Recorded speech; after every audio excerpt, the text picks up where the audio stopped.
da estrutura do Maracanã, onde o Flamengo vai mandar as principais partidas da temporada de 2025. Então a gente cada vez mais vai se entrosando, vai conhecendo também um pouco da Flá TV. Zé Boto, seja bem-vindo mais uma vez. Obrigado. Agora sim, começando aqui de maneira oficial a entrevista coletiva. Queria saber de você como foram as primeiras impressões desses dias breves, mas muito intensos já de trabalho aqui no Flamengo, conhecendo estruturas, esteve também recentemente no Maracanã. Queria que você resumisse um pouco de tudo que você viu, explicasse um pouco para o torcedor que está ligado com a gente. Seja bem-vindo mais uma vez. Boa tarde a todos. Hoje estou um bocadinho melhor aqui da voz.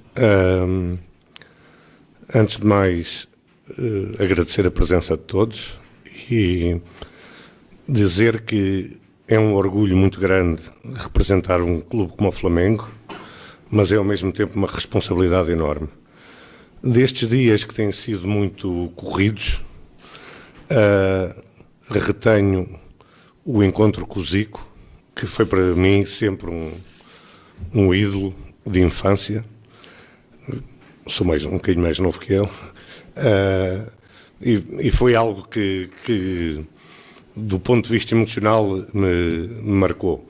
Depois conhecer o CT, que eu já tinha algumas referências de que era um CT muito moderno, mas sinceramente não esperava que fosse tão bom. Foram as duas coisas que eu retive mais. Vamos lá, gente. Abrindo para as perguntas, por favor. Perguntas.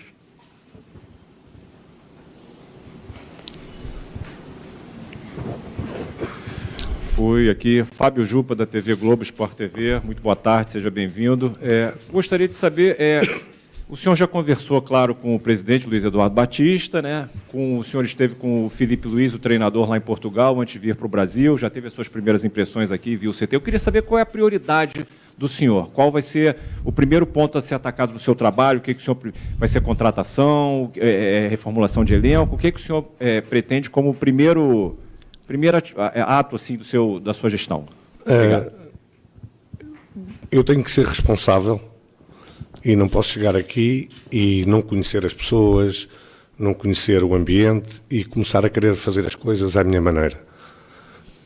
A primeira coisa que vou fazer é conhecer todas as pessoas da estrutura do futebol, perceber quem se adapta à forma como nós queremos trabalhar e, ao mesmo tempo, como é óbvio, porque é o mais importante, cuidarmos da equipa profissional. Próxima. Quem vai? Isto é água, posso beber? Sim. Boto, boa tarde. Monique Danello, da TNT Esporte, seja bem-vindo. Obrigado. A gente sabe que é uma fase de transição, né, mudança de diretoria, de presidência, e que as coisas seguem acontecendo no clube, como, por exemplo, o fim de contrato de alguns jogadores e todos esses detalhes que vocês têm aí para cuidar nos próximos dias. E um desses jogadores foi o Davi Luiz, ele se despediu do Flamengo, né? E ele, no mesmo dia lá em que você esteve no Maracanã, deu uma declaração muito marcante, dizendo que ficou sabendo que ele não estava nos planos pelo Instagram e que ele não recebeu nenhuma ligação. Eu não sei se vocês chegaram já a tratar disso, porque era o momento em que você estava sendo contratado, mas como vocês estão olhando, né, para esses casos de jogadores que estão em fim de contrato, especificamente falando dessa despedida aí do Davi? Obrigada. O David é alguém por onde passou, e passou para o Benfica, na altura que eu lá estava, que sempre colheu o agrado da torcida, das pessoas que trabalhavam com ele, um respeito enorme pela carreira dele, mas o que se passou foi algo profissional. Eu, quando quero contratar um jogador, não falo direto com o jogador, até porque os agentes normalmente ficam, como é que vocês dizem, ficam putos quando nós fazemos isso. E o que se passou com o David foi, até porque eu tenho relação, conheço as pessoas que lidam com o David há muitos anos, desde o tempo do Benfica, as pessoas, ainda eu estava na Croácia, pediram-me assim que eu tivesse uma definição sobre aquilo que ia acontecer ao David, que lhes comunicasse. Assim que eu reuni com o Filipe Luís, foi comunicado pela manhã muito cedo aqui no Brasil, às pessoas competentes, e foi isso que se passou. Desejo a maior sorte do mundo ao David. É um excelente atleta e sei que é um excelente ser humano. Inclusive recebi aqui uma mensagem do agente dele desejando sorte por parte do David, e é um assunto encerrado. Desejo a maior sorte do mundo ao David e que seja muito feliz, como sempre foi em todos os sítios onde passou. Próxima. Oi, boa tarde, Roberta Barroso, da ESPN. Você falou que chegou, que ainda precisa conhecer, né? Muita coisa por aqui, mas você já vem conversando com o Filipe Luís. Vocês pensam em até quantos reforços para essa próxima temporada? E eu gostaria de saber se uma das prioridades é um substituto para o Gabigol. Obrigada. A partir do dia 18 de dezembro, em que o BAP anunciou que eu seria o diretor de futebol do Flamengo, converso todos os dias com o Filipe. Tivemos a oportunidade, porque estávamos perto, ele na Corunha, eu no norte de Portugal, de nos encontrarmos pessoalmente, porque é sempre melhor. Temos bem claro a primeira coisa, e que fique isto bem ciente, é que o elenco tem uma qualidade enorme. Sabemos que temos que fazer alguns ajustes, e esses ajustes vão ser feitos com tempo, no tempo que nós queremos, e não para agradar à torcida, a vocês, imprensa, que gostam dessas coisas, mas aquilo que nós achamos que deve ser o ideal para o Flamengo que queremos. Porque nós queremos a torcida contente em dezembro, feliz em dezembro e não em janeiro. Boto. Aqui, Thiago Lima, do GE, seja bem-vindo. Eu queria te perguntar a respeito de um atacante que o Flamengo está de olho, que é o Lassina Traoré, do Shakhtar. Se pudesse explicar como é que está essa negociação em relação a esse jogador e se o torcedor pode esperar um perfil de contratação nesse estilo. Até que foi muito, você teve marcante isso na passagem pelo Benfica, pelo Shakhtar, porque nos últimos anos o Flamengo sempre tem feito contratações muito grandes em termos de nome e de dinheiro. Se ele também pode esperar um perfil, esse perfil vai mudar com você no comando. Obrigado. A primeira parte da questão, que é o Lassina Traoré. O Lassina Traoré é um jogador que eu conheço muito bem, porque quando estava no Shakhtar comprámo-lo ao Ajax. Na altura, com 18 anos, ainda pagámos 10 milhões de euros. É um jogador que nós pensamos, mas que está em análise, como muitos outros estão, porque a posição de atacante, e voltando à questão dela há pouco, que eu não respondi diretamente, é realmente a mais prioritária, mas nós não queremos falhar. E como não queremos falhar, queremos exatamente encontrar o perfil que interessa ao nosso treinador e ao Flamengo, como é óbvio. Esse perfil pode ser um nome mais sonante, mas pode ser também um nome menos sonante, porque normalmente os nomes sonantes é para agradar a torcida. Nós queremos alguém que tenha rendimento. É isso que nós vamos procurar, estamos a procurar. Vocês têm dado uma ajuda grande como scouts, a lançar uma série de nomes para nós irmos analisando, e estamos nesse processo de análise. Próxima pergunta. Boa tarde, João Pedro Fragoso, Jornal Globo, seja bem-vindo. Eu queria saber se nessas conversas que você já teve com o BAP, com o Filipe Luís, vocês já conseguiram definir qual vai ser o DNA que o Flamengo vai ter sob o comando dessa nova gestão. A gente sabe que a torcida gosta de um futebol ofensivo, mas dentro das várias formas de montar um time ofensivo, como vai ser o estilo, qual vai ser o estilo do Flamengo, qual vai ser o estilo das contratações de jogadores do Flamengo? dentro dessa metodologia que vocês querem implementar. Obrigado. Obrigado. Essa é uma questão bastante interessante e que vou ter todo o gosto em responder. O DNA do Flamengo é Zico, Júnior Maestro, esta gente toda que passou pelo Flamengo, e é um futebol ofensivo, como é óbvio, é dominante, temos que dominar, e tudo vai ser feito para respeitar esse DNA. A escolha do Filipe Luís, como o Presidente disse, foi da minha responsabilidade. Eu poderia ter escolhido outro treinador. Eu acho que sou pioneiro, eu, mais uma equipa que trabalhava comigo no Shakhtar, de termos uma coisa que se chama scouting de treinadores. Porque nós no Shakhtar tínhamos uma linha bem definida de como é que queríamos jogar, não porque era um DNA do clube, porque o clube não tinha essa história, ou porque a torcida assim exigia, porque o Shakhtar não tinha torcida, mas porque o dono do clube o exigia. E nós contratávamos sempre os treinadores que respeitavam esse DNA. E criámos um scouting de treinadores, que tínhamos sempre uma lista de treinadores que tinham esse DNA para poderem entrar no clube. O Filipe foi uma escolha minha e, se falhar, a culpa é minha. Porque isto é algo que... Isto é profissionalização. Alguém tem que ser responsável quando o treinador falha. Não é só o treinador. Não é? Porque isto é fácil. Muda-se treinador 11 vezes e ninguém tem culpa disto.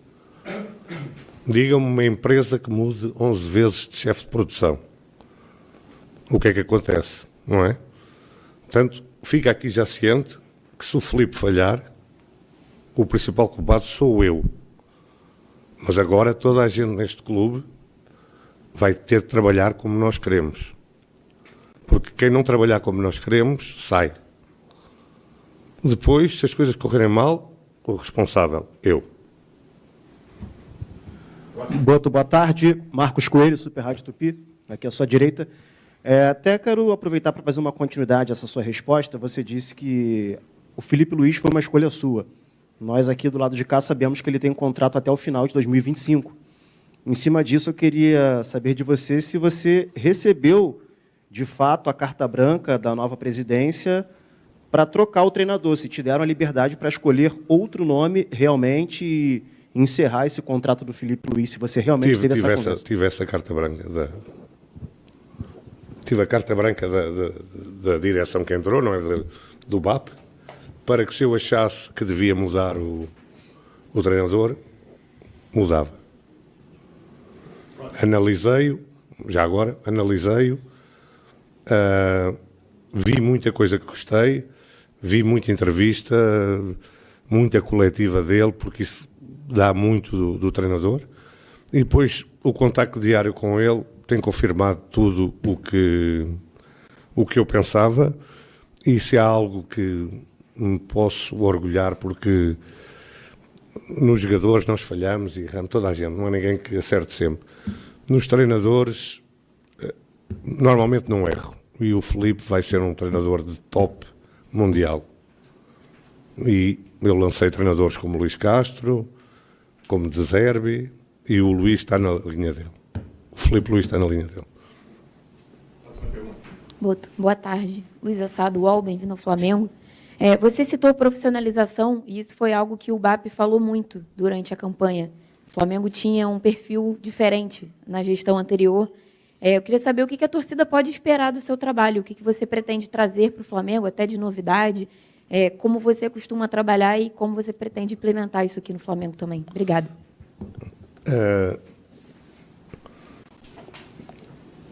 O profissionalismo o Flamengo tem que ser a coisa mais importante de toda a gente que trabalha aqui no Flamengo. Mais importante que a família, mais importante que tudo. Isto é profissionalismo. Nós temos que dar o máximo. porque existem 50 milhões de pessoas lá fora que fazem muitos sacrifícios para acompanharem o Flamengo, e nós, é um privilégio, tem que ser um privilégio para toda a gente, e toda a gente começa por mim e acaba na pessoa da rouparia, na cozinheira, em toda a gente tem que perceber a responsabilidade que tem e que isto é a coisa mais importante da vida deles. Isto é que é profissionalismo. E é isto que os torcedores podem esperar, é cobrança, primeiro a mim, à comissão técnica, aos jogadores e a toda a gente que tem que trabalhar a 100% para que tudo corra bem. Isto é profissionalismo. Não sei se respondi, mas... Boto, Raiza Simplício da Gol Brasil aqui, seja bem-vindo. Você falou sobre ter essa possibilidade de escolher o Filipe Luís, e você escolheu o Filipe Luís. Eu queria saber de você por quê. O que você viu no Filipe Luís que encaixou com o teu pensamento, que encaixou com o que você pensa para o Flamengo, por que dessa decisão? E teu contrato, só para tirar uma dúvida, é até dezembro de 2025 ou são 3 anos? São 2 anos. Eu acho que vi os jogos do Flamengo desde que o Filipe pegou, todos 2 vezes. Uma na perspectiva de analisar o elenco, outra na perspectiva de analisar o trabalho do Filipe. E para nós que somos experientes, por isso é que quem escolhe os treinadores deve ser alguém que tem essa capacidade, não é?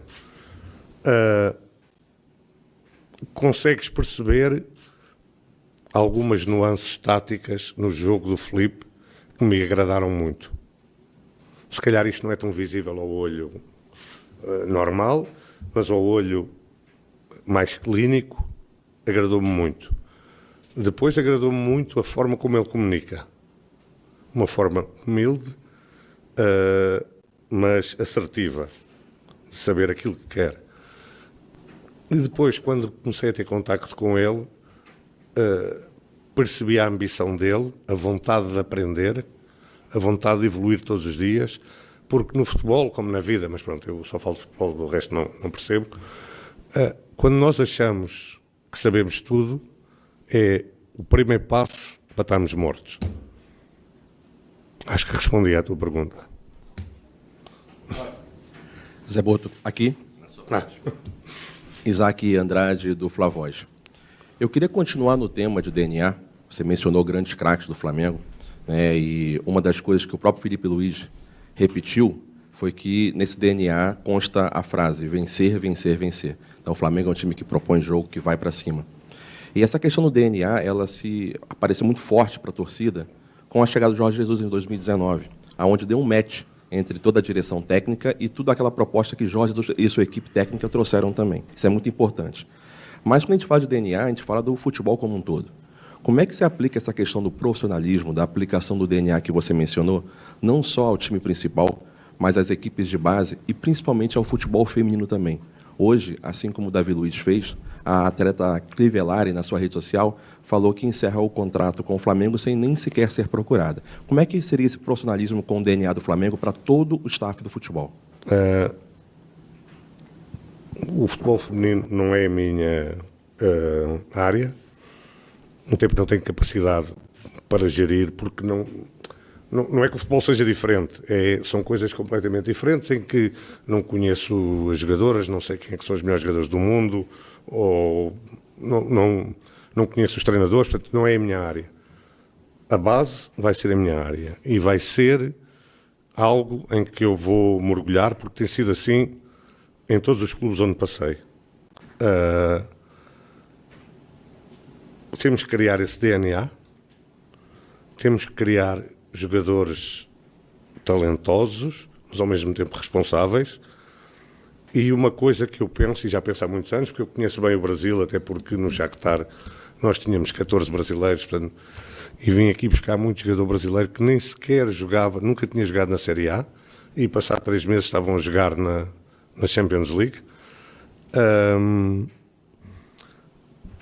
Eu tenho uma ideia, e há pouco ela perguntou-me sobre a Europa, ou sobre as novidades que podiam trazer. Eu tenho uma ideia que aqui no Brasil se foi buscar muita coisa má que se faz na Europa. E na Europa nós viemos aqui buscar coisas boas que vocês faziam. Na base, estou a falar na base. No futebol profissional, a chegada de técnicos estrangeiros, nomeadamente portugueses, mas podiam ser de outra nacionalidade, acho que deu um bocadinho mais de rigor tático ao jogo, mas replicar isto na base é um erro tremendo. Vocês, porra, são o maior produtor de jogadores de todos os tempos. O Romário, o Ronaldinho, o Zico, não parava aqui, não é? E parece que querem fazer jogadores como na Europa. E isto é um erro. Eu acho que há que voltar um pouco atrás àquilo que foram as raízes e os fundamentos do futebol brasileiro, dar essa liberdade aos jovens atletas de errarem, de experimentarem, de não estarem agarrados a sistemas táticos e a coisas assim, porque depois, a partir de uma certa altura, vão ter tempo para isso. Agora, é fundamental, na minha ótica, que se mude a forma como se forma jogadores no Brasil. Vocês estavam bem, foram copiar a Europa e, neste momento, estão mal. Não produzem tanto talento como há 10 anos, 15, 20, 30. E isso é algo que eu acho que vamos ter que mudar aqui. Isto é o país do futebol, vocês faziam bem, vamos ter que continuar a fazer como faziam antes. José Boto, aqui à frente, Renan Moura da Rádio Globo, bem-vindo ao Brasil. Até pegando esse gancho que você acaba de falar sobre base, queria saber como é que vai ser esse trabalho justamente com a base do Flamengo. Tem até o slogan "Craque Flamengo faz em casa". E se o Flamengo vai ter uma janela inicial de transferências agressiva ou apenas após o Super Mundial. Creio que você já tenha os valores que o Flamengo tem a trabalhar no mercado e se esse câmbio também de 1 para 6, 1 para 7 para o euro, né, também vai ser um dificultador para você. Para já, nós identificamos o que necessitamos. E volto a dizer, a minha leitura, a leitura do Filipe, é que o elenco é muito bom e que pode render ainda mais do que tem rendido nestes últimos tempos. Portanto, não estamos aqui, temos que ir comprar, temos que ir buscar jogador. Não. O que temos é muito bom, agora vamos reforçá-lo. Mas vamos reforçá-lo tentando minimizar o erro. Não é? Este jogador porque vai para o Corinthians, ou o outro porque vai... Não. Vamos buscar o que queremos e quando tivermos a certeza que é isto que queremos. Já conversei com o Presidente em relação às verbas que temos para gastar. Posso-vos dizer, não vou aqui divulgar, como é óbvio, não é? E isto é uma parte da profissionalização também, é não discutirmos publicamente os assuntos internos,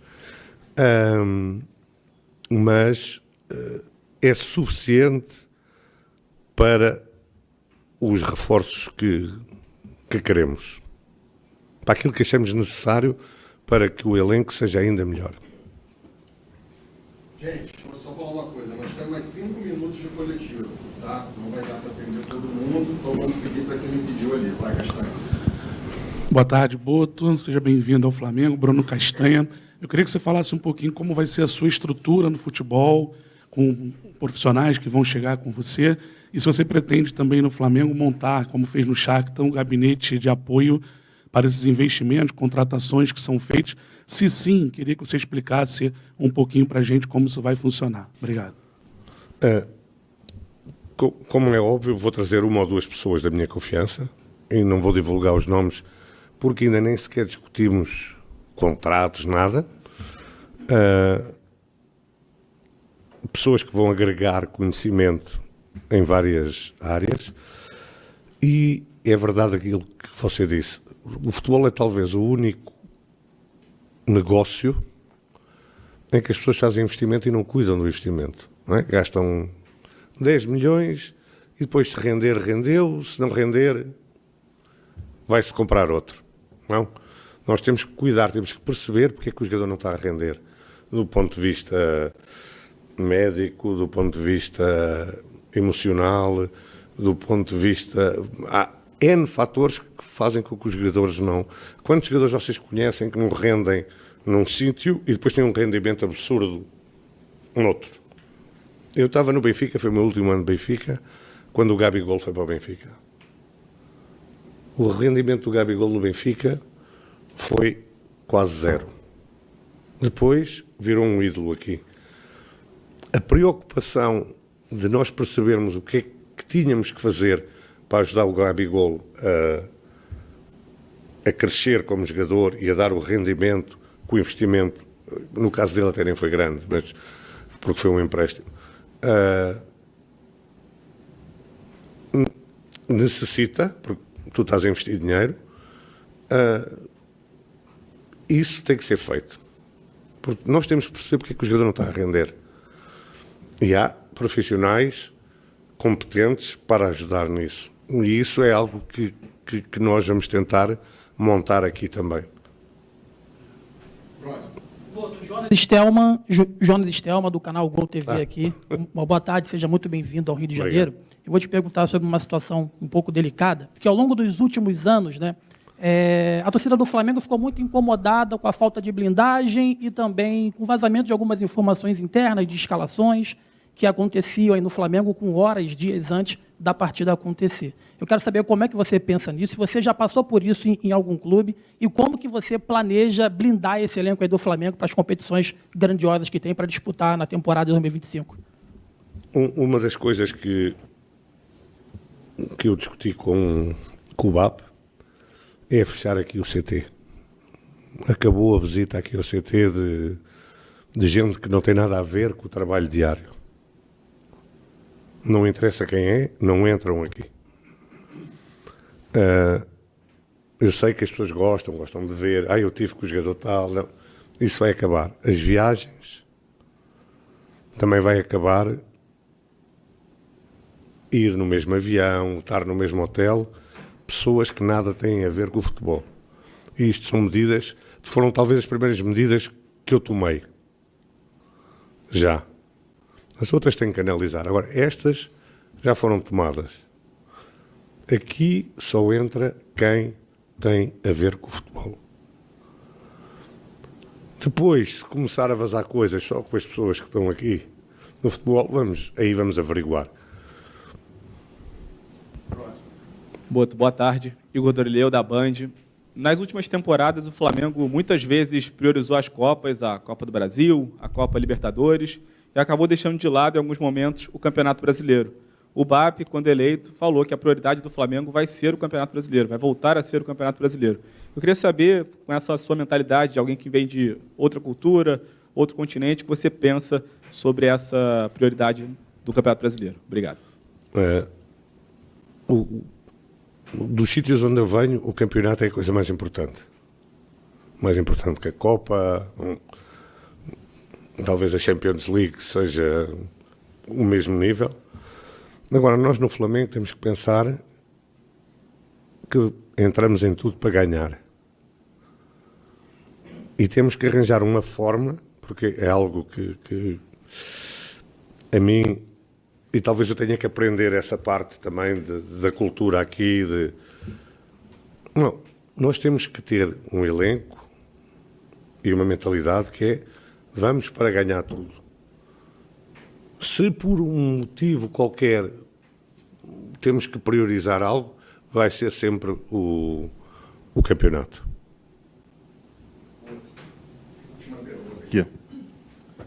Boto, boa tarde, tudo bem? Bem-vindo ao Flamengo. Boto, o Flamengo inicia o ano agora de 2025 com 5 jogadores em final de contrato. Duas situações assim que tem falado muito na torcida, do Eric Pulgar e do Cleiton. Na semana passada chegou a sair que o Benfica estaria interessado no jogador e que você já estava trabalhando na renovação de contrato dele. Queria que você confirmasse ou não confirmasse essa situação e falasse se você pretende já nesse início de trabalho rever esses contratos e renovar. Queria que você falasse sobre. Portanto, esses jogadores têm contrato com o Flamengo. Tu, quando assinas um contrato com a tua entidade, como é que se diz, empregadora, tens que cumprir e respeitar esse contrato, não é? Nós vamos analisar com calma, perceber se vale a pena, da nossa parte Flamengo, renovar esses contratos, se os jogadores têm essa visão de renovar o contrato ou não, mas eu tenho uma visão muito pragmática da coisa. O jogador assina um contrato, se o treinador quiser usar, não é porque está a 6 meses de finalizar o contrato que não vai jogar. O treinador precisa, joga. O jogador é profissional, tem que ser profissional, e nós, como entidade que paga o jogador, temos que exigir do jogador esse profissionalismo. Se vamos renovar todos, se vamos renovar só um, se vai ser o Cleiton ou não, é uma questão que nós temos que analisar ainda. Cheguei há 2 dias, ainda não parei, quase que não parei para trabalhar, só coisas com a Flá TV, com isto, com aquilo. Espero que agora, a partir de hoje, tenha um bocadinho mais de paz para me poder começar a trabalhar com mais horas de trabalho. Muito obrigado, gente. Obrigado, José Boto. Tá. Feliz ano novo.